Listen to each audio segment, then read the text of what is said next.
بسم الله الرحمن الرحيم. الحمد لله نحمده ونستعينه ونستغفره ونؤمن به ونتوكل عليه ونعوذ بالله من شرور أنفسنا ومن سيئات أعمالنا. من يهده الله فلا مضل له ومن يضلله فلا هادي له، ونشهد أن لا إله إلا الله وحده لا شريك له، ونشهد أن سيدنا ومولانا محمدا عبده ورسوله. قال الله تبارك وتعالى في كلامه العزيز والفرقان الحميد: أعوذ بالله من الشيطان الرجيم. بسم الله الرحمن الرحيم. اهدنا الصراط المستقيم صراط الذين أنعمت عليهم. وقال النبي صلى الله تعالى عليه وسلم: خيركم من تعلم القرآن وعلمه، أو كما قال النبي صلى الله تعالى عليه وسلم: اللهم صل على محمد وعلى آل محمد كما صليت على إبراهيم وعلى آل إبراهيم إنك حميد مجيد.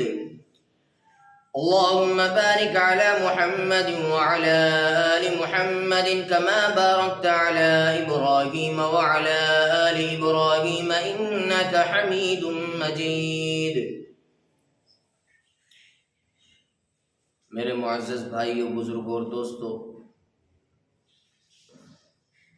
ماہ ربیع الاول کا اختتام ہے۔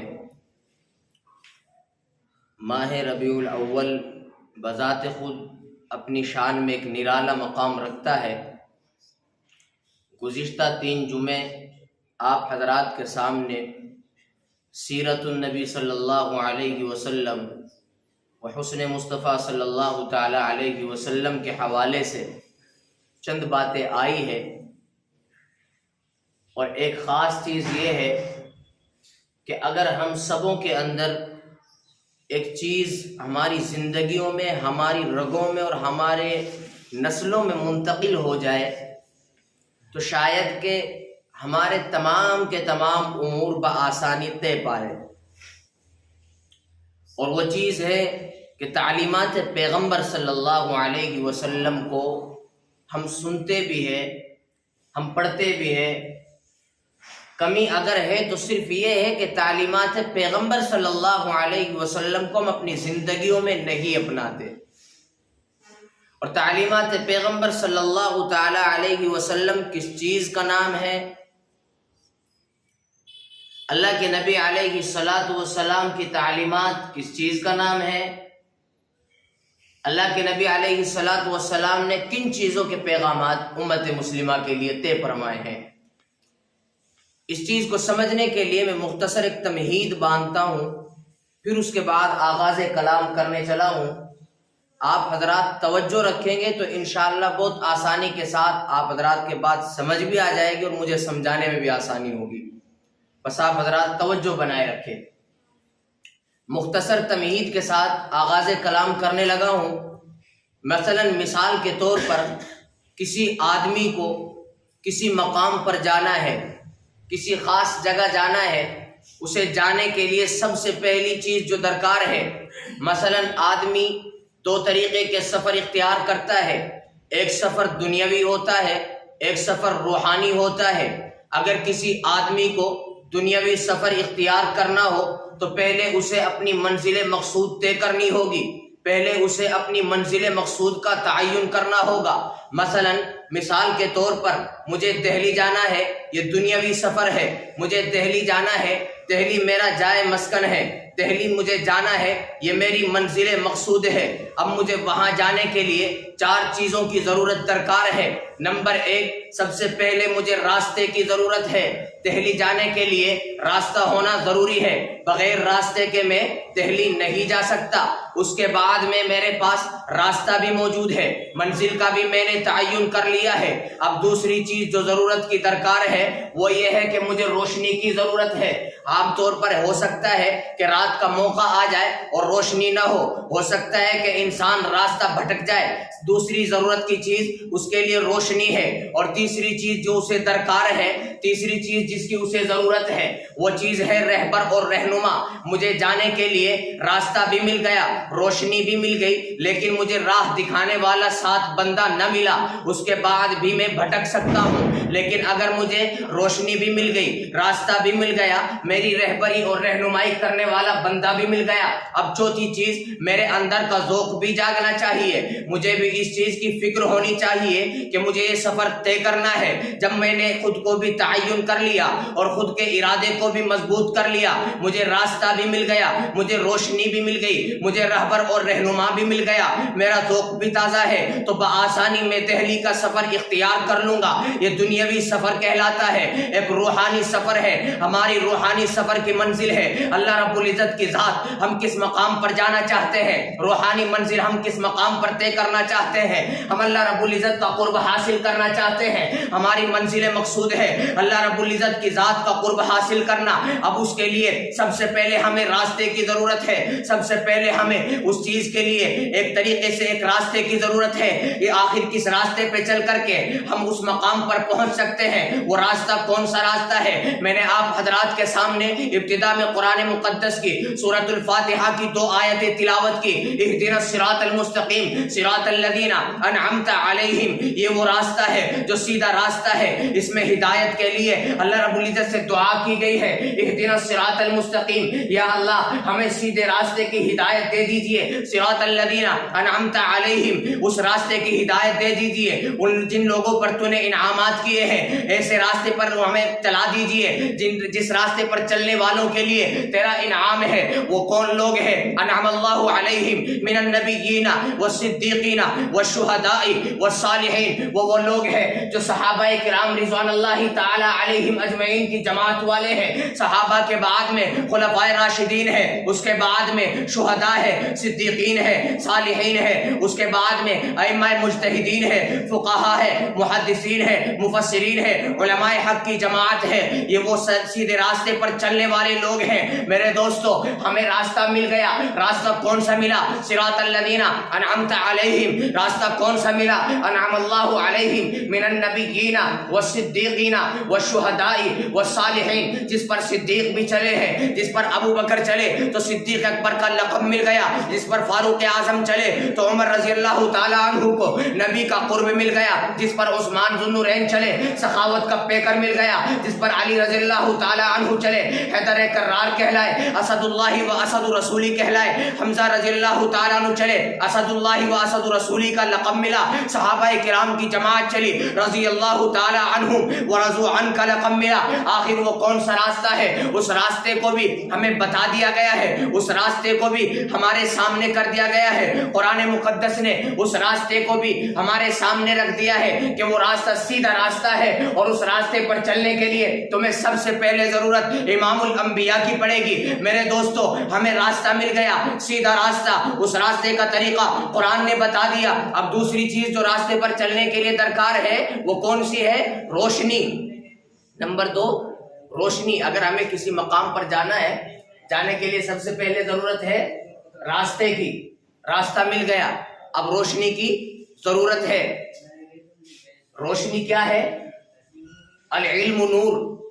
اللہ کے نبی علیہ الصلاۃ والسلام نے فرمایا العلم نور، علم روشنی ہے۔ اب روشنی یعنی چلنے کے لیے ہمیں علم ہونا ضروری ہے۔ اگر علم نہ ہو، صاحب علم سے ہاتھ ملائے۔ اب وہ کون سا علم ہے؟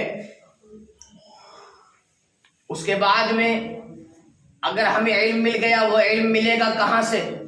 اس علم کو حاصل کرنے کے لیے قرآن کریم کی تعلیمات چاہیے، اس علم کو حاصل کرنے کے لیے احادیث نبویہ کی تعلیمات چاہیے، اس علم کو حاصل کرنے کے لیے میرے نبی کی سیرت کو کھولنا چاہیے۔ میرے دوستو، ہمیں راستہ بھی مل گیا، علم بھی مل گیا۔ اب تیسری چیز جو ہمیں درکار ہے، تیسری چیز جس کی ہمیں ضرورت ہے، وہ چیز ہے اللہ کے نبی علیہ الصلاۃ والسلام کی رہبری۔ سب سے پہلے میں نے ذکر کیا تھا کہ راستے پر چلنے کے لیے سب سے پہلی ضرورت ہے راستے کا تعین ہونا، اس کے بعد میں روشنی ہونا، روشنی ہمارے لیے، علم ہمارے لیے روشنی کی حیثیت رکھتا ہے۔ اس کے بعد میں انسان کو ضرورت ہوتی ہے رہبر اور رہنما کی۔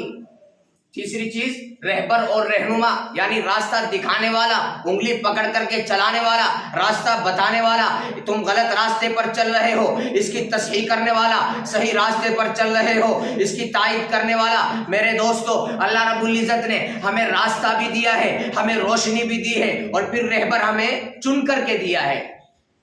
جب ہمیں رہبر دیا تو چن کر کے دیا ہے، ایسا رہبر دیا کہ جس کو بے مثال بنا دیا۔ انبیاء کرام کی صفوں کو اٹھائیے، آدم علیہ السلام سے لے کر کے عیسیٰ علیہ السلام تک کے تمام نبیوں کی فہرست اٹھائیے۔ کسی نبی کے تعلق سے جو مقام، جو فضیلت امام الانبیاء کو ملی وہ کسی نبی کو نہیں ملی۔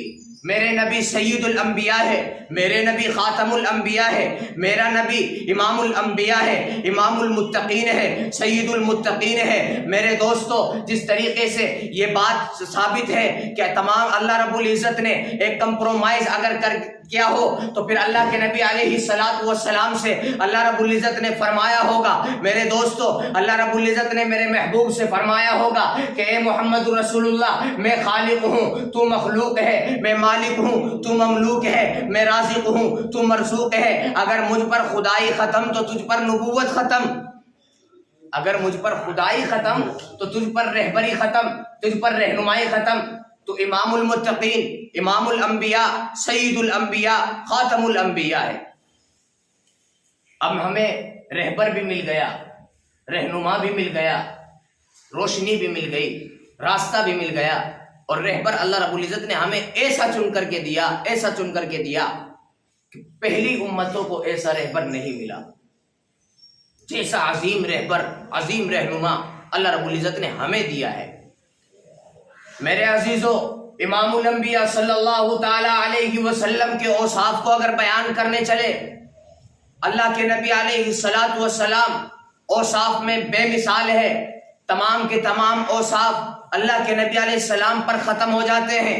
اللہ کے نبی علیہ السلام بیک وقت صدیق بھی ہے، امین بھی ہے، یہاں تک کہ وہ لوگ جو بے ایمان تھے، اللہ کے نبی کی ذات پر ایمان نہیں لائے تھے، ان لوگوں نے بھی میرے نبی صلی اللہ تعالی علیہ وسلم کو صادق اور امین کا لقب دیا ہے۔ میرے نبی صلی اللہ تعالی علیہ وسلم کے حسن کو جب ہم بیان کرتے ہیں تو میرے دوستو، شاعر یوں بیان کرتا ہے، حسینہ جمیلہ دا منہ موڑ دیتا، محمد بنا رب قلم توڑ دیتا، مصور نے تصویر انگ دیے کھینچی، محمد بنا رب قلم توڑ دیتی۔ میرے دوستو، یہ میرے محبوب صلی اللہ تعالی علیہ وسلم کے اوصاف حسینہ کو بیان کیا گیا ہے۔ میرے محبوب کا حسن دیکھ کر کے اچھے انسان خود کا اللہ کے نبی علیہ السلام پر رشک کیا کرتے تھے۔ میرے دوستو، امام الانبیاء صلی اللہ تعالی علیہ وسلم کو رب نے حسن وہ دیا، رب نے حسن ایسا حسن دیا کہ حضرت جابر رضی اللہ تعالیٰ عنہ کہتے ہیں کہ میں نے جب مسجد نبوی میں امام الانبیاء کو لیٹا ہوا دیکھا اور چاند سے میں نے کمپرومائز کیا تو میں نے بذات خود یہ محسوس کیا کہ چاند کے منہ پہ جائی ہے، میرے کملی والے کا چہرہ صاف ہے، یہ میرے محبوب صلی اللہ تعالی علیہ وسلم کا حسن ہے۔ میرے محبوب صلی اللہ تعالی علیہ وسلم حسینوں میں حسینے سے کہ بالکل با کمال ہے۔ میرے محبوب صلی اللہ تعالی علیہ وسلم کو ہر اوصاف حسینہ، اوصاف صدیقہ، اوصاف عدالت، اوصاف سخاوت، اوصاف شجاعت میرے رب نے چن کر کے دیے ہیں۔ اللہ کے نبی علیہ السلام کو ہر ایک چیز چن کر کے اللہ رب العزت نے ہمیں دی ہے، اور وہ میرے محبوب صلی اللہ تعالی علیہ وسلم کو اللہ رب العزت نے ہماری رہبری اور رہنمائی کے لیے چنا ہے۔ میرے عزیزو، پھر اس کے بعد میں ہمیں راستہ بھی مل گیا، ہمیں روشنی بھی مل گئی، ہمیں رہبر بھی مل گیا۔ اب ہمیں بھی ذوق بنانا چاہیے کہ ہم اس راستے پر چلے۔ اب ہمیں بھی اپنے اندر ذوق پیدا کرنا چاہیے کہ ہم اس بتائے ہوئے راستے پر چلے۔ راستہ کون سا ہے؟ قرآن کریم نے بتا دیا، صراط الذین انعمت علیہم۔ کون سا راستہ ہے؟ انعم اللہ علیہم من النبیین والصدیقین والشہداء والصالحین۔ کون سا راستہ ہے؟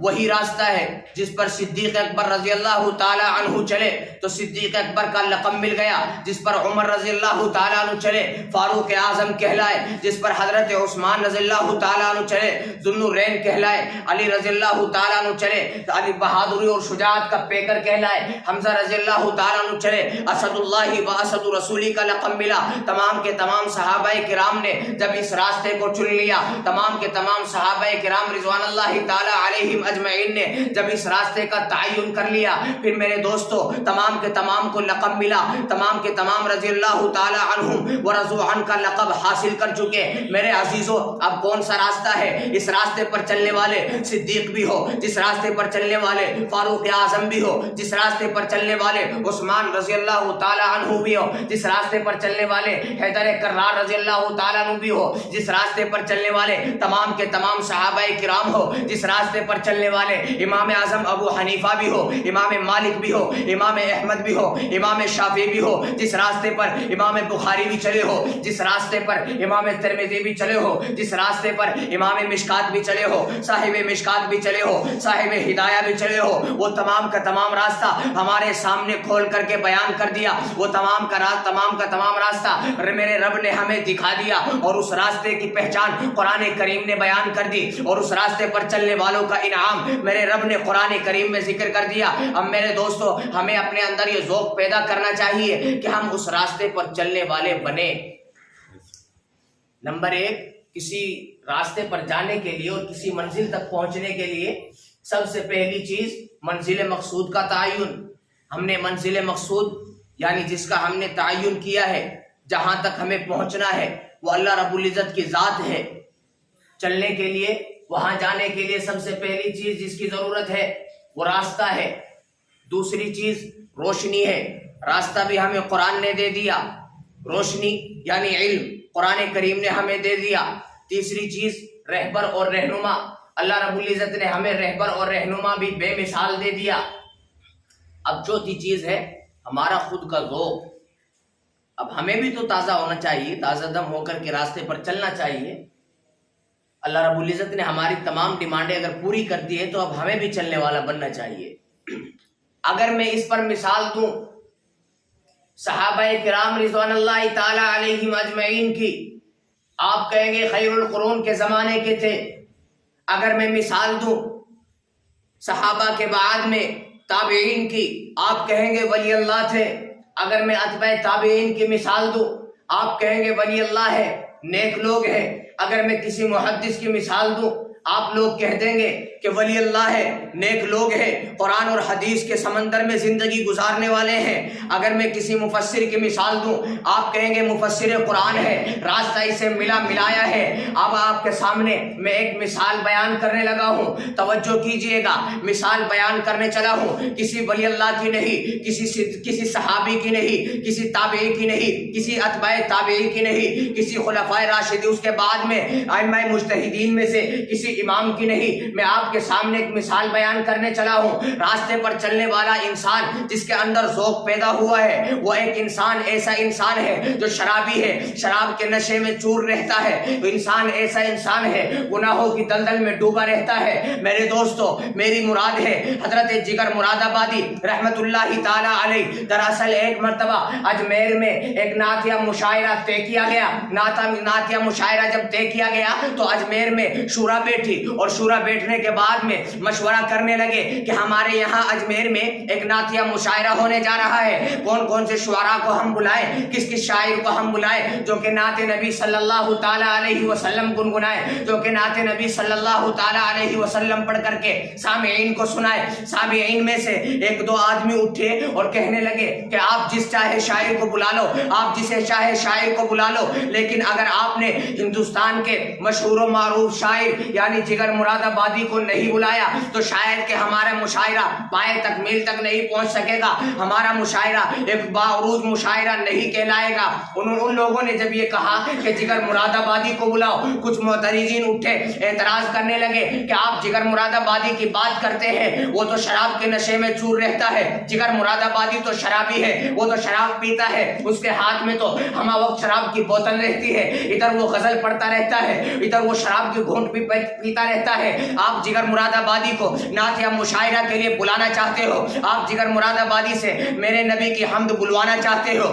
دراصل پھر اس کے بعد میں ایک طے ہوئی, بات طے کی گئی اور لوگوں نے کہا کہ بھائی جگر مراد آبادی بھلے ہی شرابی ہے لیکن ہندوستان کا مشہور و معروف شاعر ہے, سید الشعراء ہے. اس زمانے کے جگر مراد آبادی رحمت اللہ علیہ سید الشعراء کہلاتے تھے, سید المتغزلین کہلاتے تھے.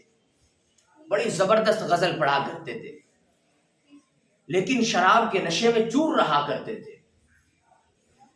جس مشاعرے میں جاتے ہاتھ میں شراب کی بوتل ہوتی تھی.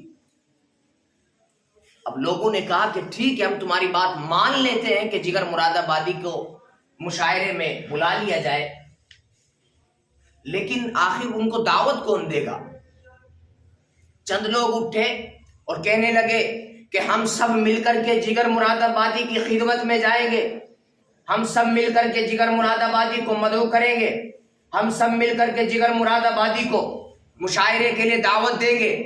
آخر اجمیر سے ایک شورا چلی ہے, اجمیر سے ایک کمیٹی چلی ہے, اجمیر سے چند لوگوں کا ایک ٹولہ چلا ہے, اجمیر سے چند لوگ مل کر کے جگر مراد آبادی کی خدمت میں گئے ہیں, جگر مراد آبادی کے پاس پہنچے ہیں. جگر مراد آبادی سے کہا کہ ہم اجمیر میں نعت یا مشاعرہ رکھنا چاہتے ہیں, ہم اجمیر میں نعت یا مشاعرہ رکھ رہے ہیں, آپ کو اس میں دعوت دیتے ہیں, آپ کو نعت پڑھنی ہے. جگر مراد آبادی نے کہا, جگر مراد آبادی شرابی ضرور تھا, جگر مراد آبادی گناہ گار ضرور تھا, لیکن میرے دوستو بے ادب نہیں تھا. میرے عزیزو, اللہ کے نبی علیہ الصلوۃ والسلام کا فرمان ہے, ہمارے میرے عزیزو عام طور پر خانقاہوں میں بھی یہ جملہ بیان کیا جاتا ہے, عام طور پر خانقاہوں میں بھی اس جملے کو بیان کیا جاتا ہے. الحمدللہ میرے قائد محترم حضرت جی متکلم اسلام, مناظر اسلام, وکیل احناف, ترجمان اہل سنت, امام اہل سنت, باقاعدہ طور پر ایک بیک وقت ایک خانقاہ کے پیر بھی ہے جو خانقاہ میں تصوف و سلوک کی بارگاہ کو چلاتے ہیں, ایک ادارے کے مدرس بھی ہے, ادارے کے ذمہ دار بھی ہے, بیک وقت میدان مناظرہ کے مناظر بھی ہے, بیک وقت دین کے دفاع کرنے والے عظیم جنگجو میں سے ہے. میرے عزیزو, متکلم اسلام, مناظر اسلام, بیک وقت ایک خانقاہ کے پیر بھی ہے. خانقاہوں میں یہ جملہ کہا جاتا ہے. میرے قائد کی تعلیم کے مطابق میں آپ کو ایک جملہ کہنے چلا ہوں. عام طور پر خانقاہوں میں ایک جملہ بڑا مشہور ہوتا ہے کہ اگر کوئی بندہ گناہ کرے تو تم اس بندے سے نفرت نہ کرو بلکہ اس جرم سے نفرت کرو جو جرم وہ کرنا چلا ہے. اگر مثال کے طور پر کوئی بندہ شرابی ہے, تمہیں شرابی سے نفرت نہیں کرنی ہے, شراب سے نفرت کرنی ہے, اس لیے کہ شراب گندی چیز ہے, پینے والا انسان گندا نہیں ہے. وہ الگ بات ہے کہ اس کی صحبت غلط ہو گئی ہے. اگر کوئی بندہ زانی ہے, زنا کرنے والا ہے, زنا جرم غلط ہے, کرنے والا بندہ صحیح ہے, اگر اسے صحبت صحیح مل جاتی وہ نیک انسان ہوتا. میرے عزیزو, تو گناہ کے تمام گناہوں سے نفرت کرنا ہمارا حق بنتا ہے, گناہ گار بندے سے نفرت کرنا ہمارا حق نہیں بنتا. ہم نے جگر مراد آبادی رحمت اللہ علیہ کی زندگی کو دیکھا. جگر مراد آبادی بھلے شاعر تھے, بھلے گناہ گار تھے. جگر مراد آبادی نے جملہ کہا کہ کہاں میں گناہ گار ہوں, میں اپنے نبی کی مدح کو پڑھوں, میں تو میرے منہ میں گندی زبان ہے, میں ہر وقت شراب کے نشے میں چور رہتا ہوں, آپ مجھے نعت یا مشاعرے کے لیے دعوت دینا چاہتے ہیں. جگر مراد آبادی کو کہا کہ آپ اللہ کے لیے اس دعوت کو قبول فرما لیجئے. جگر مراد آبادی انکار کرتے جاتے ہیں, وہ لوگ اصرار کر رہے ہیں. آخر اسی محفل میں ایک بڑے آدمی تھے جو جگر مراد آبادی کے بھی بڑے تھے. انہوں نے کہا کہ آپ اللہ کے لیے اس دعوت کو قبول فرما لیجئے. حکماً انہوں نے جملہ کہا کہ جگر مراد آبادی آپ کو مشاعرے میں شریک ہونا ہے, نبی کی حمد کے لیے نعت پڑھنی ہے. جگر مراد آبادی نے دعوت کو قبول کر لیا. اس کے بعد میں وہ تمام کے تمام لوگ ان کو دعوت دے کر کے نکل گئے. اس کے بعد میں میرے عزیزو, جگر مراد آبادی رحمت اللہ تعالی علیہ, توجہ فرمائیے, جگر مراد آبادی رحمت اللہ تعالی علیہ وہاں سے چلے ہیں اور آنے کے بعد میں انہوں نے اللہ کے نبی کی نعت کو لکھنا شروع کیا.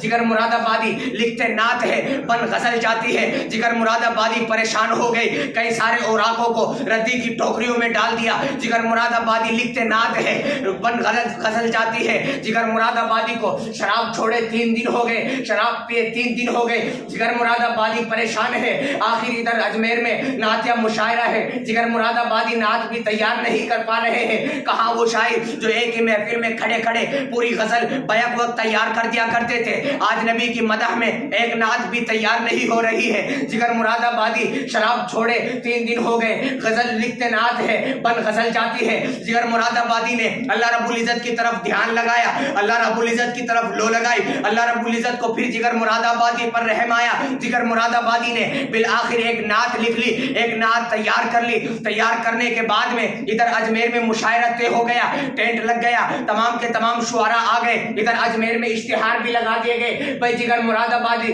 جو کہ شرابی ہے، شراب کے نشے میں چور رہتا ہے، ہر وقت شراب کے نشے میں ٹن رہتا ہے، ہمیں سننے میں آیا ہے کہ جگر مراد آبادی بھی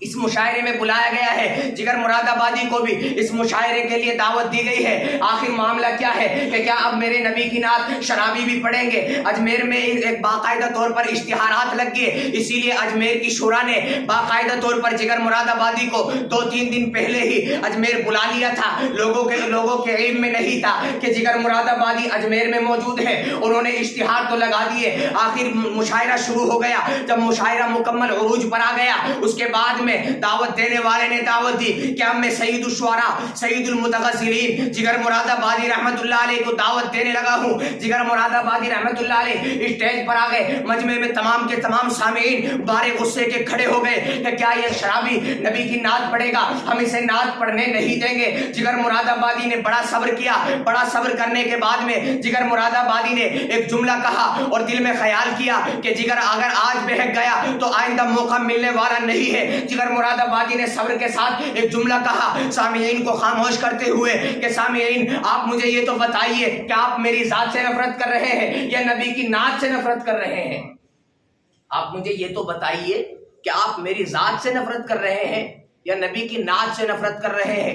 پھر جگر مراد آبادی نے ساتھ ایک جملہ کہا کہ یا تو آپ لوگ خاموشی سے نعت یا اشعار سن لیں، کہیں ایسا نہ ہو کہ آپ کے سننے کی قوت ختم ہو جائے اور میرے بولنے کی قوت ختم ہو جائے۔